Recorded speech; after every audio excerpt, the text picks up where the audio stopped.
అంటే maybe compensation పెంచమను లేదా ఉద్యోగం ఇవ్వమను ఇంకేదన్నా డిమాండ్ చేశారో వీళ్ళు తెలియదు. ఎందుకంటే ఎంత సీరియస్ సిచ్యువేషన్ జరిగినప్పుడు బార్గెయిన్ చేసే కెపాసిటీ వీళ్ళ చేతిలో ఉంది. కానీ అలాంటి బార్గెయినింగ్ అక్కడ టీం కుదరలేదు. ఆ టైంలో జగన్ దగ్గరికి వెళ్ళింది అంటే అంబటి రాంబాబు దగ్గరికి వచ్చారు.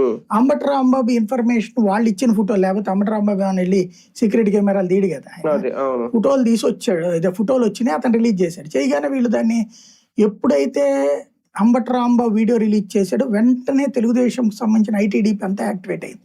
జనసేనకు సంబంధించినటువంటి జనసేనలో సోషల్ మీడియా నడుపుతున్న వాళ్ళలో 70-80% మంది తెలుగుదేశం వాళ్ళే ఉన్నారు. జనసేన పేరుతో నడుపుతుంటారు. వీళ్ళందరూ ఒక్కతాటి మీదకి వచ్చేసేసి ఇక అతని క్యారెక్టర్, అతని ఒకే స్టోరీ మొత్తం అందరూ ఫేస్బుక్ లో పోస్ట్ పెట్టారు లక్షల్లో. అనగానే ఆల్గారిథం బిగిన్ అయిపోయింది. వాళ్ళు ఏదో అప్పుడు కంగారు పడ్డారు జగన్ వచ్చి.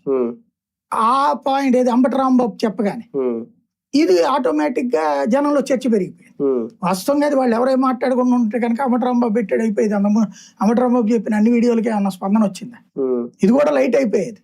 తర్వాత వీళ్ళు కూల్ గా చేసేవాళ్ళు తొందరపడిపోయారు, తత్తరపడిపోయేసి ఇక అతని క్యారెక్టర్ గురించి ఒకసారి గుర్తు తెచ్చుకుంటారు. నేనే వీడియో చేశాను, మీరేంటి ఆల్గారిథంలో ఎక్కడ మిస్ అయినట్టున్నారబ్బా, మీరు అతని క్యారెక్టర్ అసాసినేషన్ చేయాలి కదా, ఏదో స్టోరీలు అల్లాలి కదా, దాన్ని పెట్టకపోయారా అని ఆ తర్వాత పెట్టారు. అంటే బాగానే అనమాట. ఆ పెట్టిన తర్వాత ఇదంతా వచ్చి వీళ్ళు కంగారు పడ్డారు.